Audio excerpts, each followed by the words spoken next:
Good morning, park managers. Today we're back at the Great British Dinosaur Zoo, and it's finished now, so we've gone on to going on the outside of the actual zoo and making those farmers fields.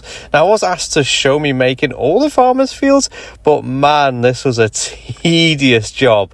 Something I probably won't ever decide to do again. It took me about 3 hours or so doing all the different farm fields, knocking around the entire zoo. This one particular. So I just showed off how I made them, and I was using these hedges to place down as like a hedgerow wall kind of thing, and then also added a few trees here and there and scattered a lot of bushes just around the outside of the main hedge, so it does look like a bit of a hedgerow going on, as it were, and it just adds like a nice little style to it. I didn't do it to every single farmer's field with the hedgerow style. I changed it up a bit different with each one. I did keep the bushes, but what I mean is how thick and how many trees I did dotted around the outside.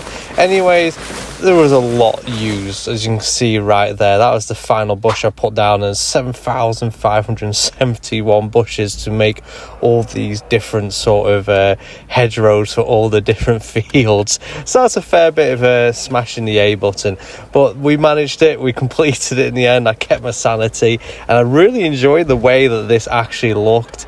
And then obviously the zoo itself I've really enjoyed making, step by step, and I really enjoyed just going around it, just revisiting all the different areas, all the different enclosures, and I quite enjoyed the fact that I made it so it was kept in a small area and didn't use like a large circumference of the square map, because that means a lot of filling and can also get lost.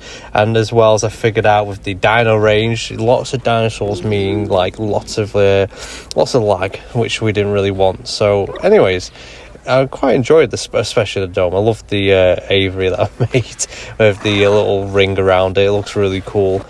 But now the question is, what do I do next?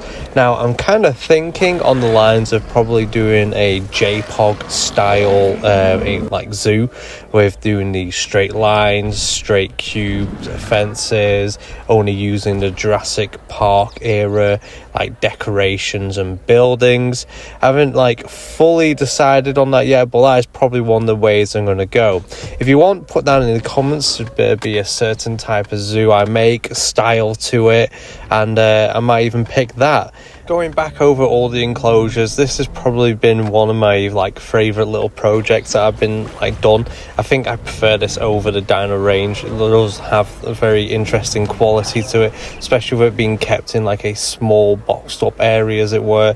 I had to really think on enclosure size, the way I've designed these enclosures to make it so it doesn't look like it's too jam-packed, but as well that there was enough going on, that there was more than a handful of species. As well, going back to the farmers fields, I used Sinoceratops to mimic a kind of cow.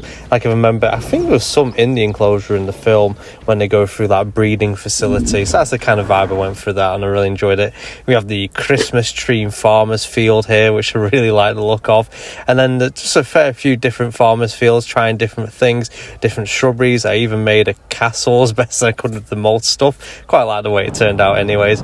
And something I discovered, it's just rather fun to drive around as well. It's like being in the countryside, going around all the curvy roads and going through certain forested areas, seeing the hedgerows either side, and then the farmers gates. I mean, there's no gates, so I just use the mortar walls to sort of mimic that's the way into that farmer's field.